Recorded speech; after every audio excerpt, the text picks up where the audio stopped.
చీకటిగా ఉంది.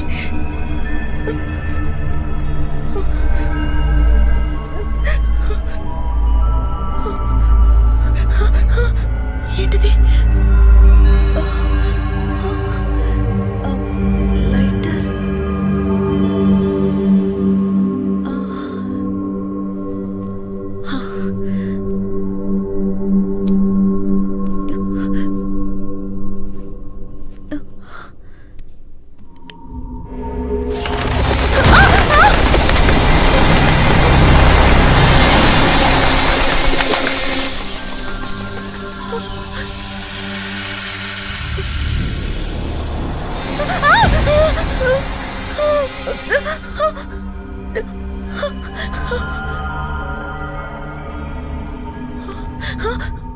మనిషి మరణం లేకుండా జీవించడం ఎలా?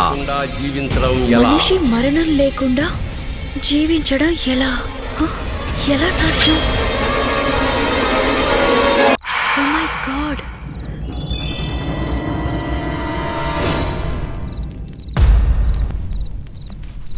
కురుక్షేత్ర మహాసంగ్రామం ముగింపు సమయంలో భీముడిచే తొడలు విరగ్గొట్టబడి మడుగు దగ్గర పడి ఉన్న దుర్యోధనుణ్ణి చూడ్డానికి వేదవ్యాసుడు, కృపాచార్యుడు, అశ్వత్థామ వెళ్ళగా దుర్యోధనుడి ఆజ్ఞ మేరకు అశ్వత్థామ పాండవులనుకుని ఉప పాండవుల తలలు తీసుకుని దుర్యోధనుడి దగ్గరికి రాగా దుర్యోధనుడు వీళ్ళు పాండవులు కారు, ఉప పాండవులని, ఈ విషయం పాండవులకు తెలిసిపోయి ఉంటుంది, నువ్వు పారిపోమని చెప్పాడు.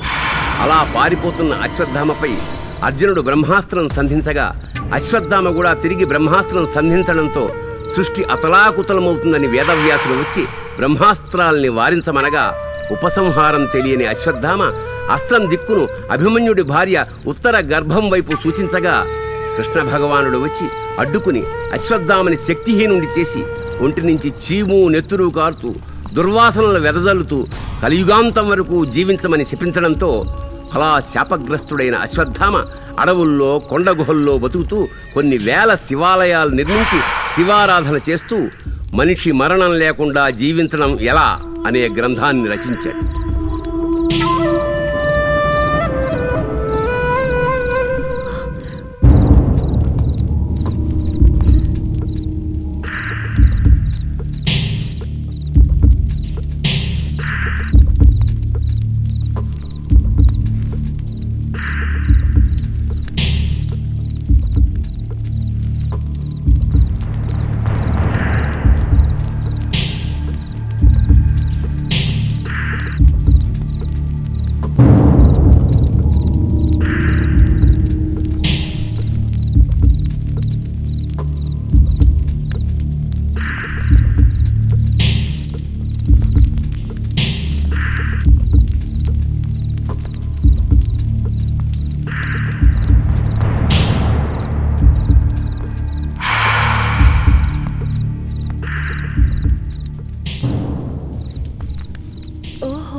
అలా శాపగ్రస్తుడైన అశ్వత్థామ నివసించిన గుహ ఇదేనా?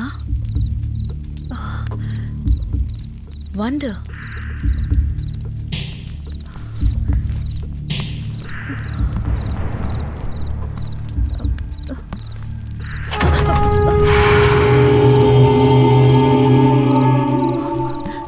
లోపలెవరో ఉన్నట్టున్నారు.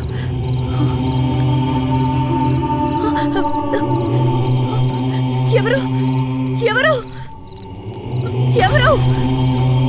హలో, ఎవరది? ఎవరు? Open the door. ఎవరు?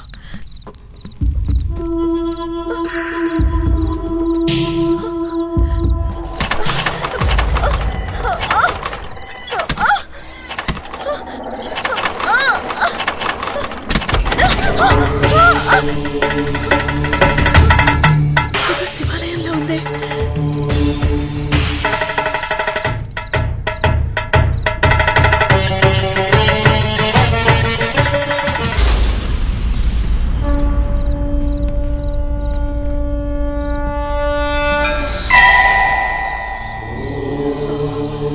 ఓ మై గాడ్! అంటే నేను చదివిందంతా నిజమేనన్నమాట. ఇది గుహ కాదు, అశ్వత్థామ నిర్మించిన శివాలయం. అంటే ఈ పూజ చేసింది ఎవరై ఉంటారు?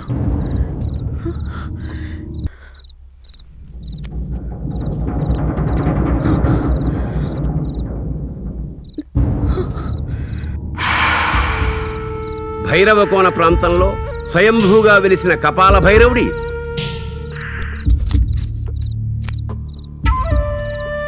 సాలగ్రామ నిర్మిత భైరవాలయంలోని భైరవుడికి రక్తాభిషేకం చేసిన మనిషి చిరంజీవిగా, మహాశక్తివంతుడిగా,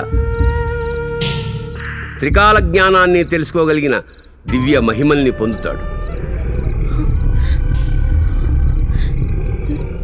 ఇదెలా సాధ్యం?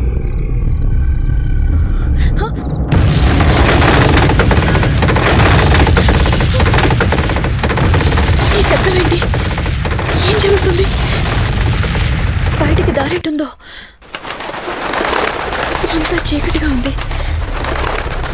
ఈ తాళపత్రాలు ఎవరి దగ్గరైతే ఉంటాయో వారిని కొన్ని ప్రమాదకరమైన శక్తులు వెంటాడుతూనే ఉంటాయి. ఏమీ అర్థం కావట్లేదు.